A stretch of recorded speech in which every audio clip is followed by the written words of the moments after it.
Flynn. Thank you, Deputy Speaker. I rise to support the member for Barker's motion, as I too call on the government to invest in Australia's regional and rural remote road network and support local governments to improve road safety and freight productivity.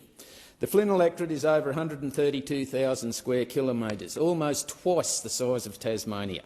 There are 401 individual localities in my electorate, and every single one of them has got serious concerns about the condition of their road networks. And here's why. Lack of funding of road infrastructure has already been identified by the Queensland Auditor-General's report of a projected $9 billion shortfall. Bridge and culvert refurbishment and road resheeting are operating at less than 20% of its budget need.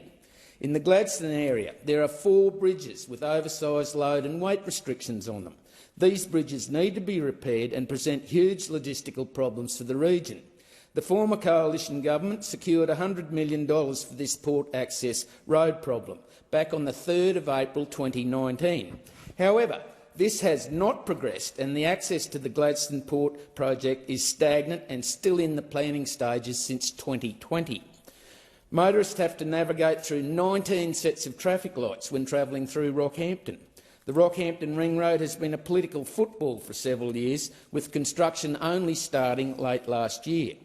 In the meantime, the town is filled with delays every time an oversized load drives through, including defence machinery and renewable energy components.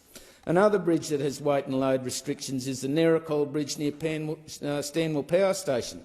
The bridge was built in 1974, and Stanwell has been identified as a clean energy hub by the Queensland Government. Yet the bridge provides several challenges going forward, not only due to load and weight restrictions but also to flooding problems. Deputy Speaker, Labor's proposed carbon tax on new vehicles will have serious consequences for regional Australia and its road network.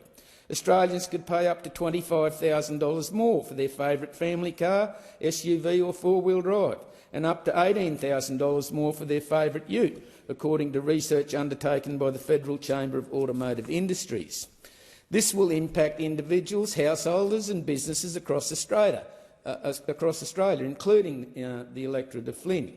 These include $11,020 more for a Toyota RAV4, $12,180 more for an MG ZS, $25,050 more for a Toyota Land Cruiser, $17,950 more for a Ford Ranger, $14,490 for a Toyota Hilux, and $13,830 more for an Isuzu D-Max.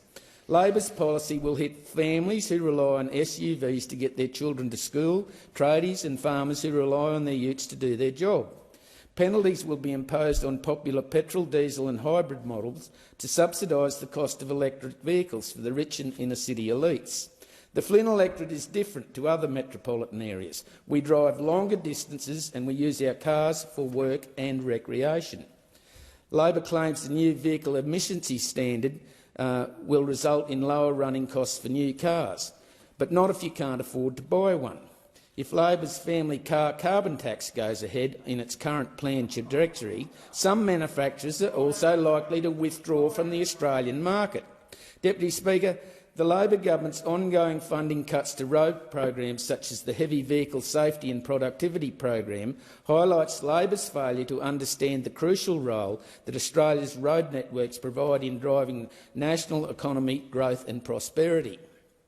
Flynn projects that have been previously funded by the Heavy Vehicle Safety Productivity program include the Heavy Vehicle Detour at Theodore, Productivity Enhancement Package on the Gregory Highway, Gavidgen Connection Road, Billawheeler Heavy Bypass, Macquarie Street at Gracemere, Burngary Upgrade at Kyabra and the Dawson Highway Gladstone and Billawheeler upgrades. Deputy Speaker, I wish to conclude and express my absolute disgust at the Labor government's decision to push back funding of $400 million to upgrade the beef roads network, which would see 457 kilometres of beef corridors sealed from the start date of 25-26 financial year, which has been pushed out to the 27-28 financial year.